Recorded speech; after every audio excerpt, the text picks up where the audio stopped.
Just after midnight, on the cold night of December 30th, 2000, in a quiet, peaceful neighborhood of Setagaya, Tokyo, a normal Japanese family was sleeping soundly in their 2-story home. By the time the first light of New Year's Eve touched the windows, that entire family had been brutally murdered. But what makes this case one of the most disturbing and chilling unsolved crimes in modern history is not just the killings, it's what the killer did after the murders. He didn't run, he didn't panic. He stayed inside the house for many hours, treating it like his own home. He ate their food from the fridge, he drank their drinks, he sat at their computer and went online. He took a shower, he changed into the father's clothes. He even took a long nap on their couch. Then, only when he was fully satisfied, he casually walked out the front door and vanished into the biggest city in the world. This is the Setagaya Family Murders, a crime so cold, so arrogant, and so unbelievably bizarre that even 25 years later, Japan still cannot sleep peacefully. The Miyazawa family was everything you would picture as an ordinary happy Japanese household.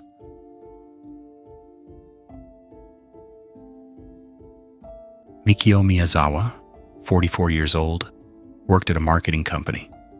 He was a quiet, hard-working man who loved his family deeply. His wife Yasuko, 41, was a dedicated elementary school teacher.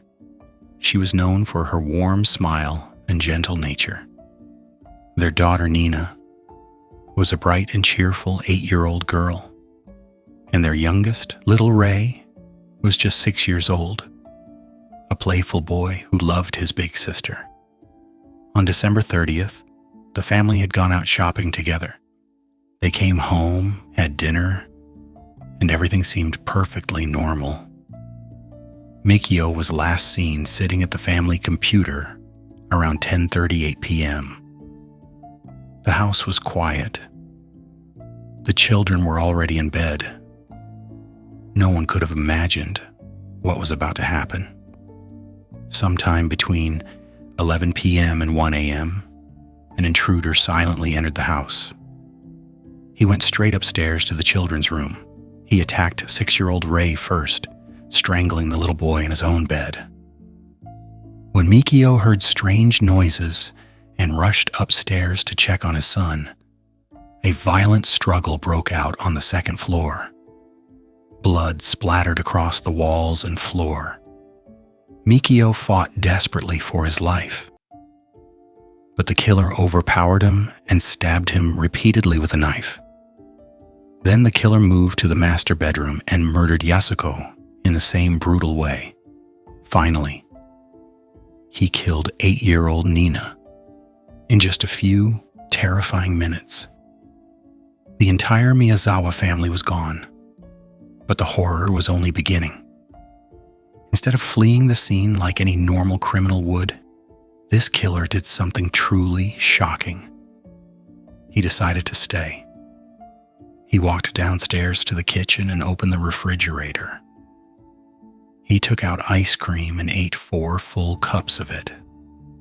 He drank multiple glasses of barley tea. He even helped himself to some fresh melon that the family had bought earlier that day. After eating, he sat down at the family computer like he owned the place. For nearly 2 hours, he used the internet.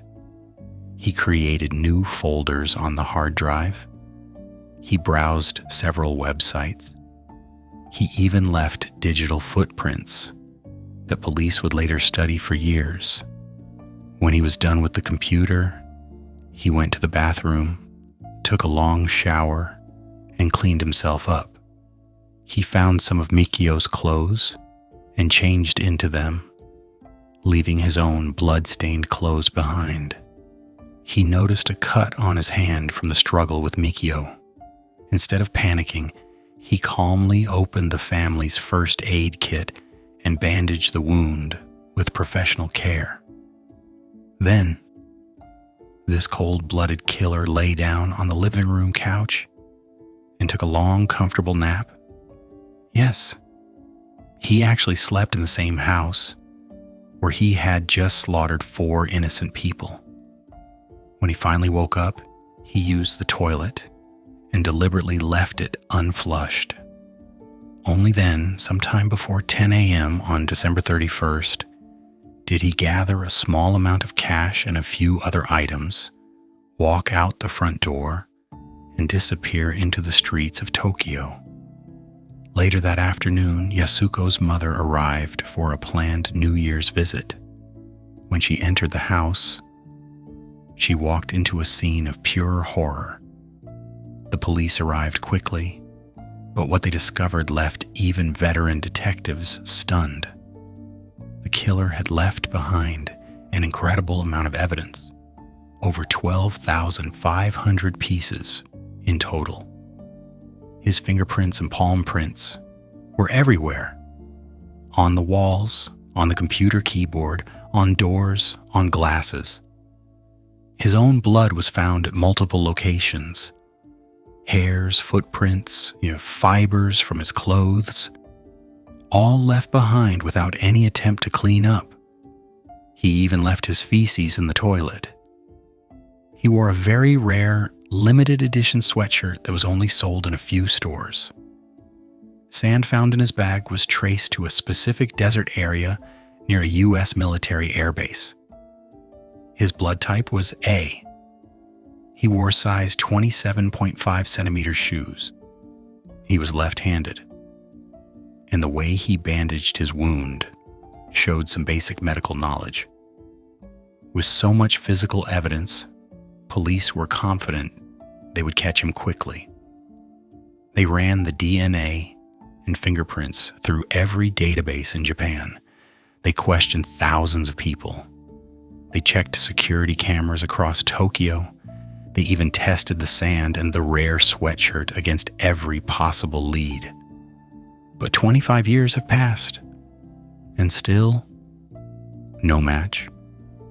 The killer was estimated to be between 15 and 30 years old at the time of the crime. He is now likely in his mid-40s to early 50s. The most disturbing question that haunts everyone is this: why did he stay for so long? Did he know the Miyazawa family? Was this a personal grudge?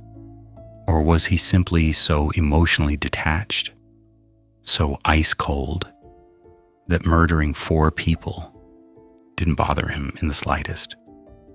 Some investigators believe he may have been watching the house for days before the attack. Others think he entered through an unlocked second-floor window. Whatever the reason, his behavior shows a level of arrogance and calmness that is truly terrifying. To this day, the Tokyo Metropolitan Police keep the case active. A large reward is still offered for any information leading to the killer's arrest. Every single year on December 31st, relatives of the Miyazawa family quietly place flowers and messages outside the house, still hoping for justice. The man who slaughtered an entire family, ate their ice cream, used their computer, showered in their bathroom, and slept peacefully on their couch, is still walking free somewhere in this world. And that single thought is enough to send a chill down anyone's spine, because if a person can do something like that and never get caught, then how safe are any of us, really? The Setagaya family murders remain unsolved. And somewhere out there, the killer who felt right at home in a house full of blood is still living his life.